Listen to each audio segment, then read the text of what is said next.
Good. Hi guys, today we have Mr. Gill with us. He is very popular with the cricket enthusiasts with this YouTube channel, which is Gupshup with Gill. Am I right? Yeah, the name of the series on my YouTube channel is Gupshup with Gil. The name of All my right. channel is actually Gilly Cricket.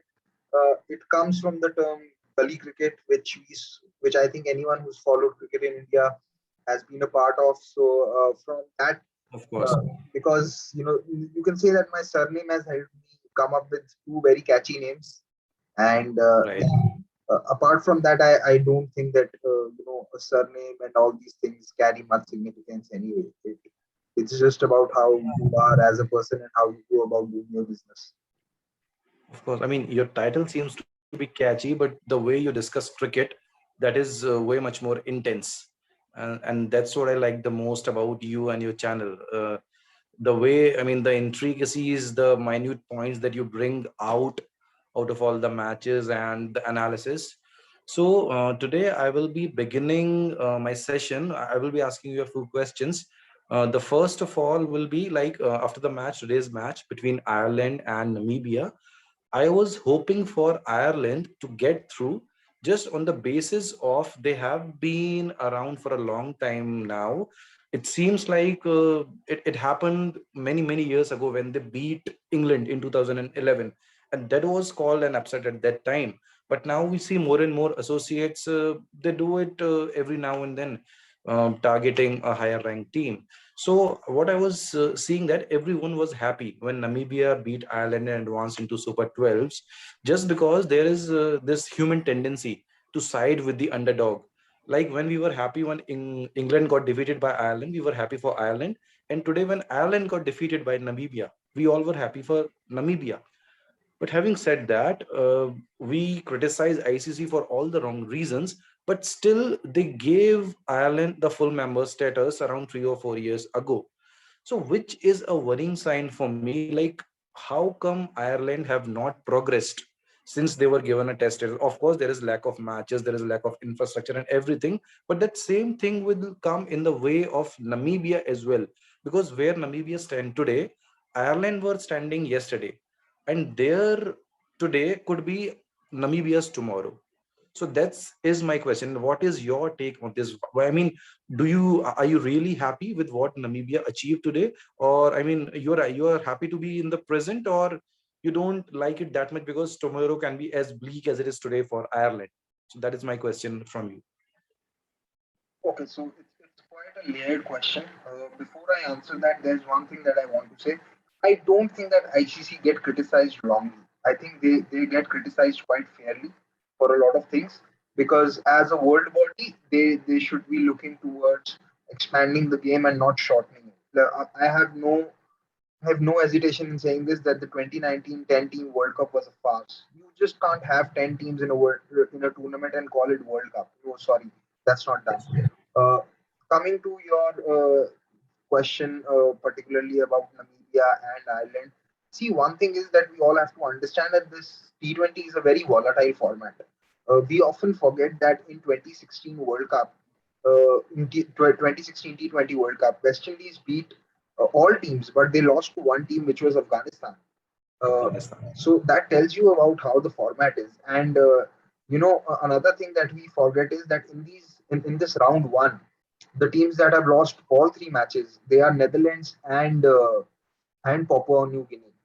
Not many would know that they were the finalists of the qualifier. So that tells you about how volatile the format is, how sometimes pitches play a huge role, and just three games isn't enough to test someone's quality.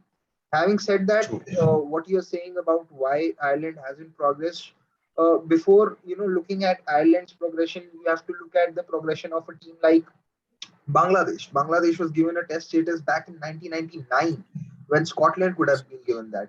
So it's more a matter of these associate nations not getting a lot of game time. Ideally, I've always been of the view that if someone's going to tour England, then they should play a practice match versus Scotland and Ireland to give them more game time. Similarly, if someone's touring India, they should play a game versus Afghanistan purely because Afghanistan's anyway based out of Lucknow now. They were earlier playing in Dehradun. So you have to do that bit to ensure that these countries come up, right? And another overall, on the whole, the management from the ICC of these smaller nations hasn't been great. Zimbabwe has missed out because their country's government had had dysfunctioned the entire board. But on the same hand, you can see that despite the Taliban takeover, Afghanistan are being allowed to play cricket. So it's a very murky thing. It doesn't have a lot of objectivity to it. There's definitely some subjectivity involved, and I just feel that the ICC is not doing enough to make sure that the associate nations get more game time, right? uh, I would ideally want that all these leagues also have some players, but it is not happening. What you also need to realize is that uh, the development scope for any cricketer happens a lot when they play a first class game, which is a 3 day game or a 4 day game or 5 day game, because it tests your endurance. And that is the case with any sport, that the longer you play, the more better you become at it. We see a lot of upsets happening in tennis when the matches are of 3 sets. They don't happen that much in 5 sets, because five five sets, longer the game, longer are the chances of the more quality team or the more quality player coming on top, right? You get exposed. Up till 2016, 2017, there used to be an intercontinental cup, which would involve teams from the associate nations playing a 4 day tournament. A lot of people know Mohammad Shahzad of Afghanistan as a very explosive batsman, but not many would know that he scored almost a double hundred on day four while chasing a target of 400 uh, in that intercontinental cup. Now that has not happened in the last 4 5 years. So how would the players develop? That is the issue. I think if if these countries are allowed to, allowed to given more chances and more game time, they will certainly improve. And this is where the ICC and the top three need to come in, and ensure that there's something for these teams to gain out of, right? That is the one thing. And I still don't know a lot about associate cricket. For whosoever is watching this, I'd say that I've done one interview with Peter Della Penna. Peter Della Penna is probably one of the uh, most He knowledgeable covers. when it Yes. comes to covering associate cricket. He lives in the US, he covers US cricket. So if anyone's willing to watch or understand a lot about associate cricket, there's his channel as well. There's a Stars and Stripe podcast where he actually interviews people who are from the associate cricket background. And then there's an interview on my channel which I've done with him. So anyone who's interested can and should go watch that. Now you talked about like ICC and the big three need to take care of the smaller teams and the associate nations. If I give you a social analogy in that, like in a country, a minority, how it is respected depends on the majority of the country. So same way, what I would have liked to see is that a country like India, it would allow a team like Afghanistan or Bangladesh, say in its earlier years, to be a part of its domestic structure. And same thing could have happened with England allowing the teams from Scotland, Netherlands, Ireland to be a part of their domestic structure. On the contrary, what England does, it poaches players from there. It poaches their talent pool, the best of its talent. You see, Owen Morgan, the captain, the World Cup winning captain of England, belongs to Ireland. And same thing with PNG. PNG is located very close to Australia and New Zealand. So PNG's level can be improved only when Australia or New Zealand allows them more game time. So if ICC is not doing it, and we all know that ICC is more of an event management company nowadays, all it does is schedule all these FTPs and world events, and that's it. Their duty is over. They don't have a say when a full board member cancels a tour to any country and how they change the itinerary or the scheduling of the matches. So I believe these the bigger nations, of course, the big three, they have a moral responsibility towards the game, but all they are busy is in just filling their pockets with more and money, more and more money. You're right. You're absolutely right about it. As far as PNG is concerned, when they were being coached by Jason Gillespie was of the same view that PNG should be allowed to play in the Sheffield Shield. But Exactly. it also comes with a lot of logistical issues. Like if PNG are going to play that domestic tournament, someone has to fund their accommodation, someone has to fund their transportation, because all other countries do have. So like uh, all other states or teams that play in the Sheffield Shield, they still have their homes to go back to, right? They don't have to live in hotels. They don't have to travel as much as what KNP would have to do. So if there's no one to fund that, how will that happen? As far as England's concerned, what they still allow and do better than many other countries is one, they have the system of having overseas players in the county, and Yeah. while it might benefit England in terms of getting a lot of players from countries like South Africa, Ireland, Scotland, etc., it also benefits the players who are good enough to make a career and to make a living. So what you're right that yes, they use it to their advantage, but it is still better than these cricketers not getting any opportunity, right? So it's probably not ideal, but it's better than what they have at their disposal. Again, with India, Okay. they could have probably done the same thing. But you have to realize that in India, in the Ranji Trophy, there are three groups. There's Group A, there's Group B, and then there's Group C, which is the plate division. So they already have these many teams. But and even then you see players not getting enough chances. So for a country like India, it's still difficult. But I do feel that what they can do is, like I mentioned before, they can sort of have a tie-up where if any country is going to come and tour India for a longer tour, okay, you have your, if you want to play a practice match or if you want to play a practice warm-up game, you play it versus an Afghanistan. You will any Exactly. Afghanistan will anyway have good enough spinners for these teams to get good practice, right? And what it will also do is it will improve the skills of Afghanistani cricketers as well, and it will help the other teams as well who are doing in getting acclimatized, getting some game time, etc.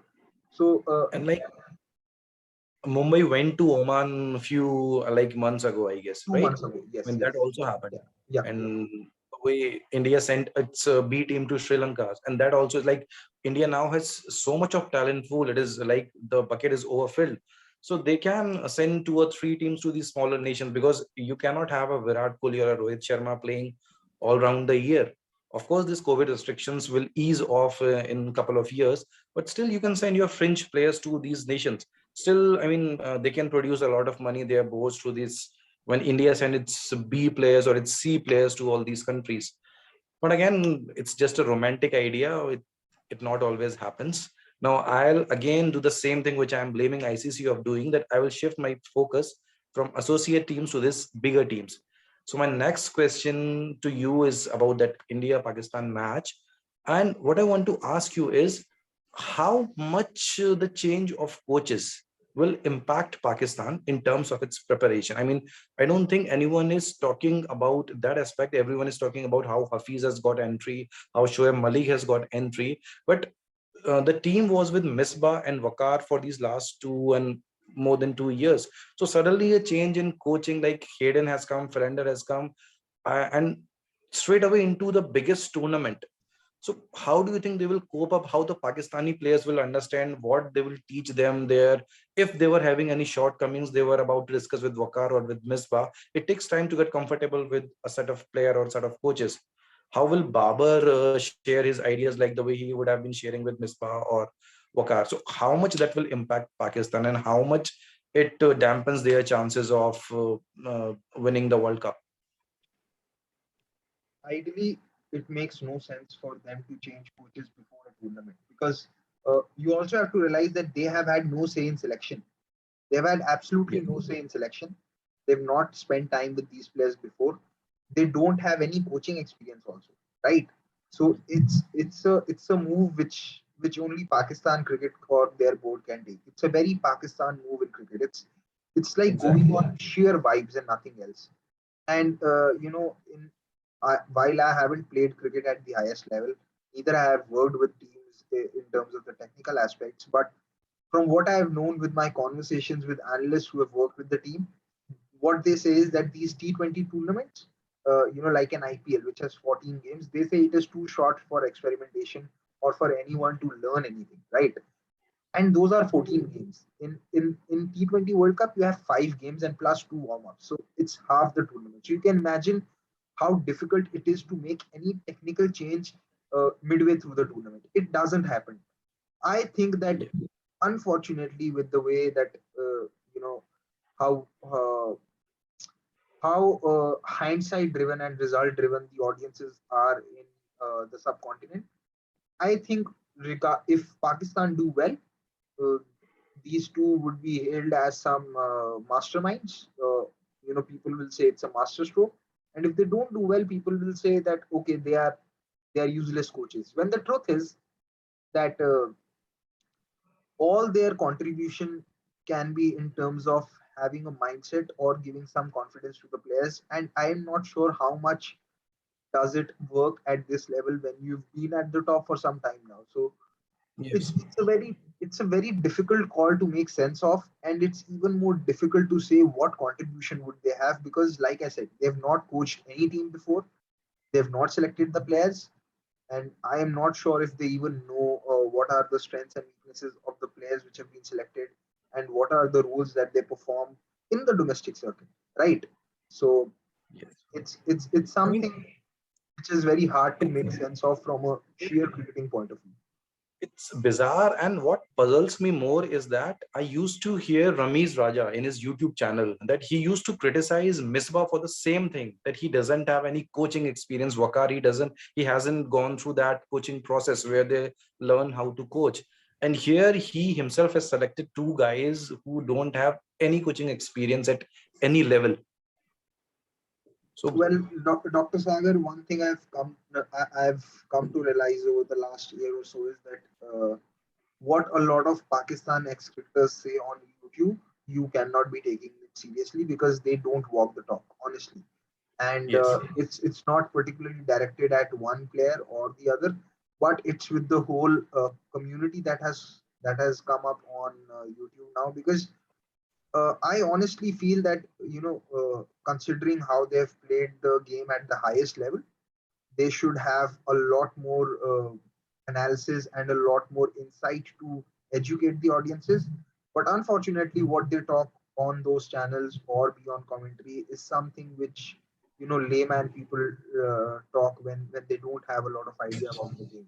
So And they always, I would really not take anything that uh, a lot of which is said on YouTube very seriously, because, like I said, it's something which doesn't. It's not a case of walking the talk. It's whether it be with yes. Ramiz Raja or be it with someone else, especially when it comes from Pakistan cricket. And you rightly mentioned it's absurd and it's bizarre. And I am not sure that even if the fans of Pakistan cricket are very confident about this move. I don't think even Hayden or Philander would have expected to get a call straight away from an international team if they would have sent a resume or not even. I don't think they had a process or anything, because if they had a process, then see, this is where I was there on one of the Twitter spaces where people were saying that Anil Kumble was unceremoniously removed, which is true to an extent, but you have to still give credit to Anil Kumble and Virat Kohli that they separated ways after the tournament ended and not before, right? Yes. So that way. Uh, that way you have to say that Indian cricket and the people who are in charge of Indian cricket are much more mature than what would be the case with other boards in, say, Pakistan and Sri Lanka to an extent. Yeah. Taking this forward, because this was not planned, this was not a planned question that you just said. I mean, you talked about Kumble and the coaching in India. Right now, we are listening a lot about Dravid being the next coach of India. I don't know whether it has been made official or not, but I would tell you my personal opinion and then I would ask your take. What I feel is Dravid should not be made the coach of the Indian national team, because historically we have seen Kapil Dev, Greg Chappell, and then Anil Kumble. Like three big players who were like stars in their own right with a strong head. They were not successful at the international level with Team India, because in our part in the subcontinent, what the culture is like, the players they feel like they are above the board or they are above the system. They don't like being told that you are wrong by a person who they consider lesser in stature. So that's why a Ravi Shastri or a Lal Chand Rajput or a John Wright or even Gary Kirsten could work, because they could work in the background with players being on the foreground. So that's why I think Rahul Dravid is doing his job in a silent manner with the budding cricketers who idolize him, who worship him, so he can shape them. So him coming at the forefront with the national team, I mean, I don't see him like we saw how Prithvi Shaw, that episode happened between Prithvi Shaw and Ricky Ponting. So same thing could happen with Dravid and other players. And what happened between Kumble and Virat, we can see that thing getting repeated with Dravid and whoever the next captain is. So I feel that won't be the best decision in the long term. Of course, India will be better served for the next 2 3 years because he has ensured that the players are ready for next few years. But that supply line will be closed because I don't think anyone can handle the junior cricketers the way Dravid has been handling. So that for me is not a good decision. That's why he has been reluctant. That's the same reason Lakshman has been reluctant. Zahir has repeatedly said no to be the bowling coach. I remember when Kumble was appointed, a news was floated out that Zahir has been appointed the bowling coach, but he himself came and said on record that no, I have not been appointed as the bowling coach. I would like to work with the junior at the junior level with junior players at my personal level, but I won't go and coach the Indian national team. So that is the only reason I feel that these senior players are reluctant to go and coach the Indian national team. So I want to have your take on that. See, there are multiple layers to this. Uh, with regards to Kapil Dev, I'm not sure how long was his tenure and what was the results because It it got happened. terminated prematurely. It happened before my time. I had started watching cricket in Yeah, I mean, 2000. I remember. I mean, that is my time Right. actually. As far as Greg Chappell's concerned, I think that there were a few things which he said were right, and I don't think he was entirely in the wrong. Uh, because what we have to realize is that India were very poor chasers in ODI cricket before Greg Chappell. Under Greg Chappell and Rahul Dravid, they actually became a good team chasing. And what you got from the middle order of Yuvraj Singh, MS Dhoni, and Suresh Raina, the foundation for that was led under Greg Chappell Yes. and Rahul Dravid. So, it wasn't particularly Greg Chappell being in the wrong, but it was just differences in terms of ego. Similarly, with Virat and Kumble, I initially thought that probably Kumble was the right guy, but having seen how Kumble coached in the last 2 seasons of Punjab Kings, I am not very impressed, and I'd be happy if he's not made the Indian T20 coach for sure. Okay, that is one thing. So what I'm trying to say is that it is not necessary that someone who's been a great cricketer, he or she will be a great thinker. The other thing you talked about how the youngsters worship and idolize him. Idolizing is okay, but I am never comfortable with anyone worshipping another individual because then it means that that person can never do anything wrong, which is not possible. We all make No, mistakes. that word may be wrong, which I said, but yes, I mean, they idolize him or they can listen to him Yeah, easily. but again, it's not something that whatever Rahul Dravid or for any matter any cricketer would say would obviously be 100% right. Because Rahul Dravid was the coach with the Delhi team in IPL for 2 seasons. He was there with Rajasthan Royals, but they couldn't win the title, right? And Yes. he's had coaching experience. So I think as long as Rahul Dravid's not being forced into the job, it's fine. If he's taking it up willingly, then there's a case for it to work, for it to be worked. Because what Rahul Dravid has also mentioned about Virat Kohli is that he understands the kind of person Virat Kohli is, and unlike many other ex-cricketers who sort of have issues with how Virat expresses himself, Rahul Dravid has been quite open in accepting that this is how he is, and it allows him to get the best out of himself. So it's fine. So I think when it comes to man management and these things, he might be the right person. And with Virat Kohli not being the captain in T20s, we may never know how he will work out with someone like Rohit Sharma. And in Test matches, we have to realize that after Virat Kohli, if there's another successful Test match captain that we have had is Rahul Dravid because we won a series in West Indies under him, we won a series in England under him, we won a Test match for the very first time in South Africa under him. So it's not that he's tactically poor. So as long as he's not forced, I think it's fine. It's not a given that every big cricketer will have ego issues, and it's not a given that every big cricketer would also be tactically a genius, and it's also not a given that any cricketer who's not that big of a name will not have ego issues. So it's something which is very individualistic and subjective, about which we really can't have perceptions from the beginning. We have to wait out and see how it pans out.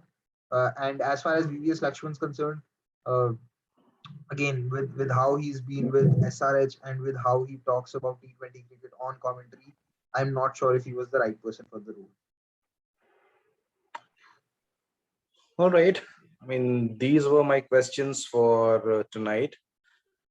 Uh, for tomorrow's match, also we can talk. I mean, whose match is tomorrow? I guess Australia will be playing tomorrow, right? Australia, the four teams from the other group are playing. I'm not exactly sure who's playing who. I think England play West Indies in the evening, and Yes, Australia South probably Africa. plays South Africa. Yeah. Yeah. So, I mean, last question for tonight, and then we will round up the session. Uh, do you think, like, I personally feel Australia has a fair chance from that group because, I mean, first, they have an experience and they perform better in ICC events, although they haven't won T20 World Cup even once. But they were not given any chance in 2019 also, but they were the finalists, semi-finalists there. And what I feel is their number five and number six are the most balanced amongst all the teams. Maxwell and Stoinis at number five and six provide a lot of flexibility to that team, a lot of firepower in the last 5 overs. Plus, they both can bowl 2 overs each at least. So they can play an extra batter if the situation demands, or can go for an extra pacer, because they are trying to squeeze right now 2 out of 3 between Stark, Hazelwood, and Cummins. Stark is a given. Stark will play for sure. He will be there in the starting 11, but they are still deciding between Hazelwood and Cummins. Hazelwood lately has performed, although his T20 international record is not as good as that of Starks or Cummins. So I think they are, of course, Warner is not in good form, or I don't know how good he is at the mental level. What is his mental shape right now? But having said that, I mean, he would be hungry to prove himself. What the way SRH treated him, I mean, that is my gut feel. He will come good. Maxwell again, and Steve Smith, you can never count that guy out, no matter what format is. He is just simply brilliant. And Agar and Zampa, they have been doing good for some time now in T20 cricket. So their team looks settled. They don't have that many issues like Pakistan or even India has in terms of Hardik Pandya will bowl or not, like that. The team looks a bit settled, and a settled team can always be a dangerous team to beat, at least over South Africa. Or I don't know, like how will they fare against England and against West Indies. It's always a lottery. So how do you think Australia's chances going? I mean, will they be a semi-finalist, in your opinion? It's difficult. Because Warner's not in great form. Uh, I then cannot. it's difficult because Warner's not in great form. Their batting lineup is heavily reliant on Maxwell, and to some extent Stoinis and Marsh. Apart from that, they don't have a lot of good batsmen. Smith isn't the same player what he is in Test matches. He really struggles. He has issues in terms of changing gears, and yeah, plus they're playing matches in they're not playing a single game in Sharjah. They're playing in Abu Dhabi and Dubai, which are good pitches. So over there, they need good batsmen, and they want their batters to do a lot more than what they've been doing, right? And between Hazelwood and Cummings, I'd say that they're probably more suited, and they'd probably be well suited if they play Hazelwood, because Cummings really doesn't bowl the Yorker. His change of pace isn't great, and he's not a good T20 bowler. But Yes. depends upon how they go about it. Uh, so it's something. So I'm not sure if they'd qualify. I think that teams like South Africa, England, West Indies are much more suited to qualify, and then they also have to play Sri Lanka and Bangladesh. So they don't have any easy fixtures. So I feel that one team from this group will qualify with only 3 wins out of 5, and the other could qualify with 4 wins. unlike in India's group where you feel that one team will Yes. could win all five and the other could win four and go through. So yeah, it's quite it's quite a Tricky. it's quite a difficult group, but I'm not so hopeful about South Africa, about Australia, because had Warner been in good form, we could have said something. Finch also hasn't played any cricket in a long time, so you really Yes. won't don't know. And Finch had a very bad IPL last year in the same venue. So if they click, then they can click. Then it's a different story because Finch has the quality. So does Warner. Maxwell, we know what he can do. Stoinis, you've already mentioned, but there a lot has to fall in place for them to reach the Yeah. semi-finals. Agree. Totally agree. Okay. So on that note, I guess we can wind up for tonight. I really had a nice time talking to you, Gil, and I expect to have you for many more discussions, I guess. I hope you also enjoyed. I'm always happy to discuss cricket and a few other things, but yeah, if my schedule allows for it, I'll be more than happy to be on the show and talk cricket. And yeah, it's for me, it's never about who's the other person who wants to discuss cricket, because that is how I am. If I get the time, I'm there on Twitter Spaces at 1 a.m. in the night if I am free. So as Of long course. as it's about discussing cricket, I'm more than happy and up for it. Yeah. The same here. I mean, I feel the same. If I have time, I can discuss with anybody, minus the banter.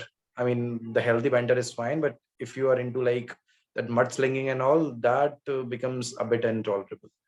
Yeah, that's something very petty, and it's something which I don't think is actually in the spirit of any sport. Honestly, people really need to realize that sport is one of the few things in our society which can be as inclusive as anything. Uh, because once you Exactly. step on the field, your name, your religion, your caste, etc., it has no value. Uh, the only value that you have on the field is what you can do with the bat or with the ball, or you can do while fielding. So it's a very inclusive thing. And when there's mudslinging or when there's abuse or when there's trolling, a lot of that inclusivity goes out of the window, and it really spoils the whole what do you call it, it really spoils the whole or wouldn't say whole purpose, but one of the purposes of playing sport and following it, I'd say. Yeah. All right, man. I guess it's time for us to wind up. You can close out the session. Sure.